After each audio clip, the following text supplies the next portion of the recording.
Hi guys. கிஸ்ன்ற படம் வந்துட்டு நம்ம கவின் நடிச்சிருக்காரு. சதீஷோட ஃபஸ்ட்டு டைரக்ஷன் இந்த படம். ஆக்சுவலாக அந்த படம் வந்துட்டு ஃபஸ்ட்டு மூவி மாதிரியே இல்லை சதீஷ்க்கு. ரொம்ப நல்லா எங்கேஜிங்காக இந்த படத்தை எடுத்திருக்காரு. ஒரு சின்ன ஃபேண்டசியை இந்த படத்துக்குள்ளே வந்துட்டு அவர் இன்க்ளூட் பண்ணி கதையை வந்து போர் அடிக்காமல் கொண்டு போயிருக்காரு. சென்டிமெண்ட்டாகவும் சரி, அவர் கவின் வந்துட்டு தன்னோட லவ்வருக்காக அவங்களுக்கு எதுவும் நடந்துடக்கூடாது அப்படின்னு அவரோட எமோஷனல்ஸில் வெளிப்படுத்துகிற விதத்துலேயுமே வந்துட்டு நமக்கு ரொம்ப இடத்துல இந்த படம் வந்துட்டு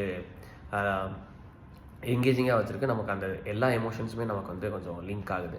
ஆக்சுவலி டாடாக்கு அப்புறம் இந்த படத்தில் தான் கவினோட எமோஷன்ஸ் கொஞ்சம் நிறையாவே நம்ம கூட சிங்க் ஆகுது. ஏன்னா ஸ்டார் படத்தில் அவ்வளோவா நமக்கு சிங்க் ஆகலைனாலும் இந்த படத்தில் அவ்வளோ நல்லா நடிச்சிருக்காரு.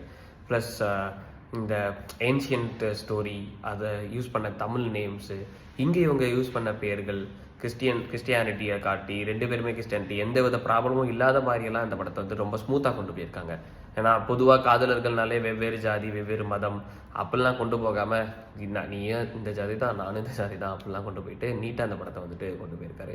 இந்த படம் தேட்டரில் மிஸ் பண்ண எல்லாரும் போயிட்டு மறக்காமல் இந்த படத்தை வந்துட்டு ஓடிடி பிளாட்ஃபார்மில் பாருங்கள். கண்டிப்பாக இந்த படம் உங்களுக்கு போர் அடிக்காது. ஒரு 2.5 hours ஒர்த் மூவி பார்த்ததுக்கான ஒரு சாட்டிஸ்ஃபேக்ஷன் இருக்கும், எல்லாருக்குமே இருக்கும். இதே மாதிரி வேறு ஏதாச்சும் ஒர்த் மூவிஸ் இருக்கா, நல்ல படங்கள் வர்றதான்றதெல்லாம் நான் வந்துட்டு அடுத்தடுத்து நம்ம சேனலில் போகிறேன். Okay, bye by.